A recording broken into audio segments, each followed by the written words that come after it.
तो आज हम शुरू करेंगे क्लास 7 का चैप्टर नंबर 6 विज्ञान भारती। तो पहले वीडियो में आप लोगों को ये बता दिया गया है कि हरे पौधे अपना भोजन स्वयं तैयार करते हैं प्रकाश संश्लेषण की विधि से। परजीवी पौधे क्या होते हैं आगे बता दिया गया है। आज हम शुरू करेंगे, ये जो है अगले वीडियो में बता दिया गया है, यहाँ तक बता दिया गया है। आगे हम शुरू करेंगे यहाँ से, ये सब हो गया था, यहाँ से हम शुरू करेंगे परजीवी। तो परजीवी किसे कहते हैं? परजीवी का मतलब होता है कि जो जीव दूसरे पर जीवित होते हैं उसी को हम परजीवी कहते हैं। जो जीव दूसरे पर निर्भर रहते हैं उसको हम परजीवी कहते हैं। जैसे इसमें दिया है, अक्सर आपने सड़क के किनारे लगे हुए वृक्षों के तने और शाखाओं में लिपटी पीले रंग की संरचना देखी होगी। कई बार ये पूरे वृक्ष पर छा जाती है और ये है अमरबेल।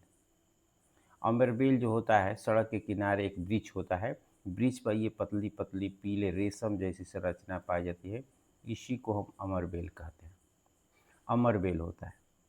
अमरबेल में जड़ें नहीं पाए जाते हैं, इसमें जड़ नहीं होते हैं। ये अपने भोजन के लिए पूरी तरह से पोषी, पोषी मतलब होता है जिस पर ये उगता है, जिस पौधे पर उगता है उस पौधे को हम पोषी कहते हैं, उसी पर आश्रित होता है। इसमें चुस्कांग पाए जाते हैं, इसमें चुस्कांग पाया जाता है। ये यहाँ चुस्कांग पाए जाते हैं जिसकी सहायता से पोषी से भोजन और जल ग्रहण प्राप्त कर लेता है, इसलिए इसे हम पूर्ण परजीवी कहते हैं। अमरबेल को हम पूर्ण परजीवी कहते हैं क्योंकि पूरी तरह से यह वृक्ष पर निर्भर करता है और उसी वृक्ष से भोजन और जल प्राप्त कर लेता है। कुछ परजीवी ऐसे भी होते हैं जिसमें पर्णहरिम होता है, लेकिन जल तथा खनिज के लिए पोषी पर निर्भर करते हैं। माने कुछ ऐसे परजीवी होते हैं जिनमें पर्णहरिम होता है, लेकिन भोजन और खनिज लवण के लिए दूसरे पौधे पर निर्भर होते हैं।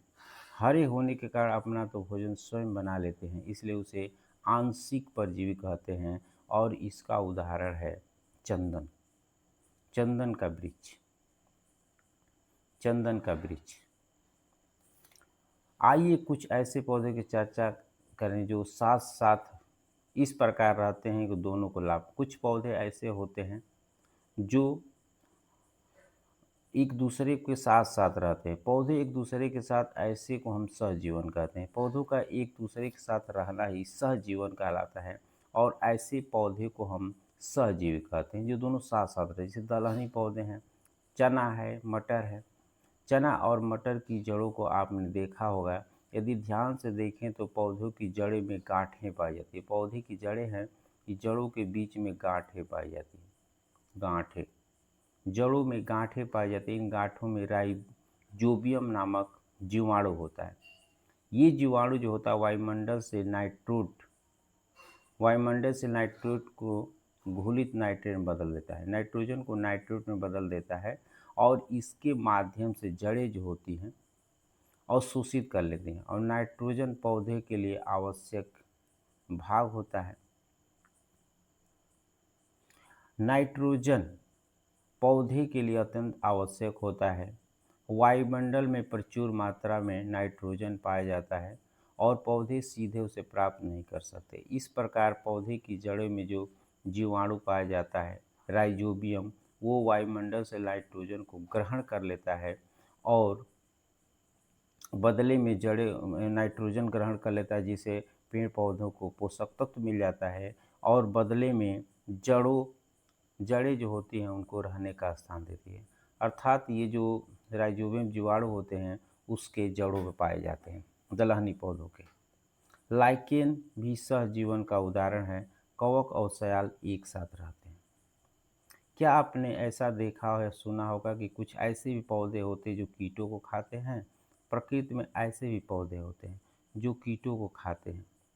आश्चर्यजनक नहीं है? ऐसा पौधा क्यों करते हैं, कीटों को क्यों खाते हैं? उसमें पर्णहरिम पाया जाता है। इसमें पर्णहरिम होता है जिस कारण अपना भोजन बनाते हैं। कीटपक्षी पौधे जो होते हैं अपना भोजन स्वयं बनाते हैं और ये उन स्थानों पर उगते हैं जहाँ नाइट्रोजन की कमी होती है। कीटपक्षी पौधे उन स्थानों पर उगते हैं जहाँ पर नाइट्रोजन की कमी होती है। वे अपनी नाइट्रोजन की कमी को पूरा करने के लिए कीटों का भक्षण करते हैं, इसलिए उसे कीटभक्षी पौधे कहते हैं। वे पौधे जो कीटों का भक्षण करते हैं उसे हम कीटभक्षी पौधे कहते हैं, अर्थात ये कीटों को खाते हैं। ये कीटों को कैसे पकड़ते हैं इसके बारे में देखेंगे। ये जो इनकी पत्तियां होती हैं, ये पत्तियां घटपड़ी, ये जो घटपड़ी का पौधा है कीटनाशी एक कीटभक्षी पौधा है जिसमें पत्तियां घड़े के आकार की होती हैं। कि पत्तियां घड़े के आकार की होती है और यहाँ पर कोई कीटाणु अंदर बैठता है और अंदर चला जाता है, अंदर चला जाता है और ऊपर से जो ये पत्तियां होती हैं ये ऊपर ऊपर का ढक लेती है, ढक्कन जैसा होती है। घड़े के अंदर रोम जैसे कुछ संरचनाएं होती हैं, ढक्कन के अंदर का रोम जैसी संरचनाएं होती हैं और कोई भी कीट उड़ते हुए घट में चला जाता है तो उसमें उस रोमों में फंस जाए, इसमें रोम होते हैं और जब कोई कीटाणु इसमें अंदर चला आता है तो उसी में फंस जाता है, उसी में वो फंस जाता है, उसी में वो फंस जाता है। और घट के ऊपर जो पत्ती नुमा ढक्कन हो बंद हो जाती है और अंदर पाचक रसों द्वारा कीट पचा लिया जाता है। और भारत में गारो खासी जो पहाड़ियाँ हैं मेघालय में वहाँ पर ये पाया जाता है। और ये जो होता है पौधे होते हैं कीटभक्षी जो पौधे होते हैं उसमें ड्रोसेरा है, बीनस फ्लाई ट्रैप है और ये ड्रोसेरा, ये इत्यादि जो होते हैं कीटभक्षी पौधे होते हैं।